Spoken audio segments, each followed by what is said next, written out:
going to need to have a baseline level of positive regard for yourself to give you the confidence that you need. Here's a guy in his underwear outside. Cool.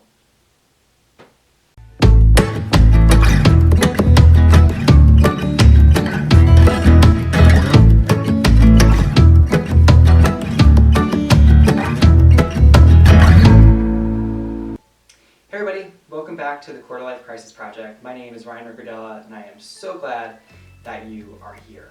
Also, welcome to my new recording setup. I finally have my home office set up to be able to record in here. I'm so glad that I'm not recording in my living room anymore, and I'm standing in front of these big beautiful windows, so I don't have to have these big hot lights in my face. It's so great. So I'm so excited to be coming to you from my new space. Let me know what you think. I even have my own little mascot here. Today's topic is going to be one that we've actually talked about quite a lot already. In fact, it's been a recurring theme on this channel, and it's one that kind of came to me, and I realized it was a recurring theme as I was reflecting on what we've talked about so far. Today's topic is validation, and where it comes from, where it should be coming from, and how we can get more of it on a consistent basis. Think about some of the things we've talked about to date on this channel. We've talked about positive social media habits and how sometimes we can fall into a pattern of putting too much stock into our online presence or the images that we portray. We've talked about how to ask for help and how sometimes we have fear of asking for what we need because we don't want to seem like a burden or incapable. And we've also talked about perfection and how we feel like we need to maintain an image of perfection for people to like us. If you missed those videos or want to watch any of them again, I will link them in the description below. We think about what all of those things have in common: social media, asking for help, perfection. What they all boil down to is a reliance on external validation and putting too much stock into what other people think. If we didn't care what people thought, we wouldn't spend time agonizing over Instagram filters, we for sure wouldn't care about being perfect, and we wouldn't have any hesitation or inhibition about going up to someone and saying, hey, I need your help. But we do.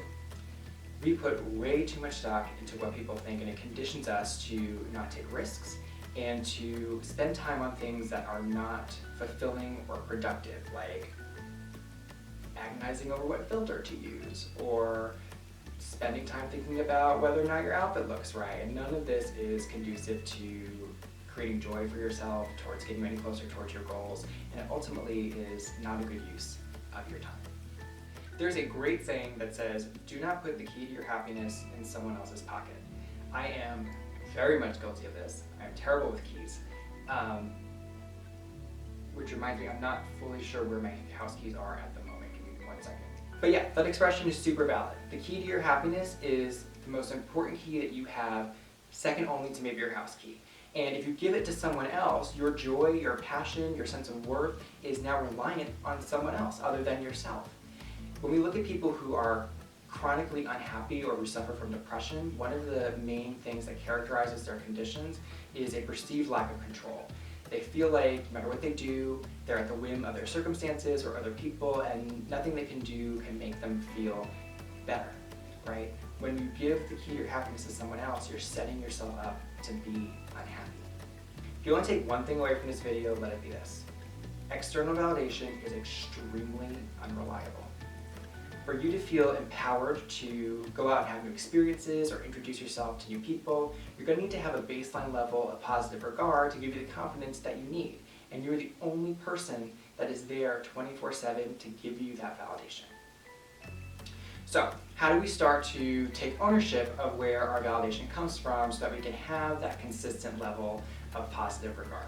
There are kind of two paths to take here. The first is looking at the things that you can control, and the second is thinking about your environment and the people you surround yourself with. So let's think about the things that you're empowered to do yourself.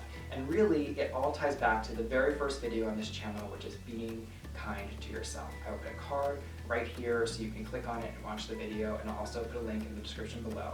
But way easier in theory than in practice, but get in the habit of complimenting yourself. Starting your day off with meditation that focuses on affirmations. Giving yourself permission to give yourself some credit when you feel like you do a good job. Let yourself get into the habit of doing those things, and it will become a lot easier for you to do that on a continuous basis. So So the other side of the equation is the people in your network, right? The people that you decide to keep in your life and the people who you decide to remove from your circle. So thinking about who you keep around, right? Surround yourself with fans. Surround yourself with people who build you up, who have confidence in you, and who will be there to give you this confidence you need when you're not able to provide it yourself. Two huge warnings here. First being that although surrounding yourself with advocates is going to provide you a more consistent source of validation, it is still unreliable and not as consistent as the validation you'll be able to give to yourself. And you need to be very careful to not just include people who are going to tell you what you want to hear. You need to make sure that you are making a conscious effort to keep around people who will be honest with you and give you constructive criticism and help you be better. Because if it's people who are just telling you what you want to hear, that validation is empty and it's not useful to you. The second half of the equation is the people you decide to remove from your network. If there are people in your lives, personally or professionally, who you feel where the status of your relationship is contingent upon your ability to impress them or to have certain characteristics, these are people you don't need around. Because their egos are so large that I can guarantee you will never get close enough to them for your relationship to be meaningful or to be beneficial to you.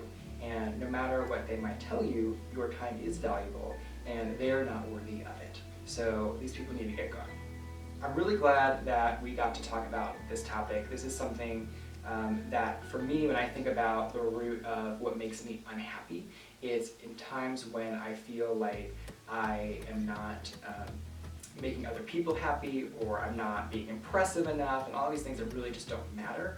And I want to make sure that we're having a conversation about this, because at the end of the day, the only people that we are accountable for are ourselves. And the only people that are able to provide us with a consistent sense of positive regard is ourselves. And so we need to start shifting our focus internally so that we are able to build ourselves up on our own and go out and do the things we want on our own. Let me know what you're going to be doing to provide yourself with a more consistent basis of positive regard and more consistent validation. Tell me what adjustments you're going to be making, what people you're going to be bringing into your life, and let's have an open discussion about it in the comments below. As always, if you like this video, give it a thumbs up, be sure to subscribe, tell all your friends about it, and I will see you next time.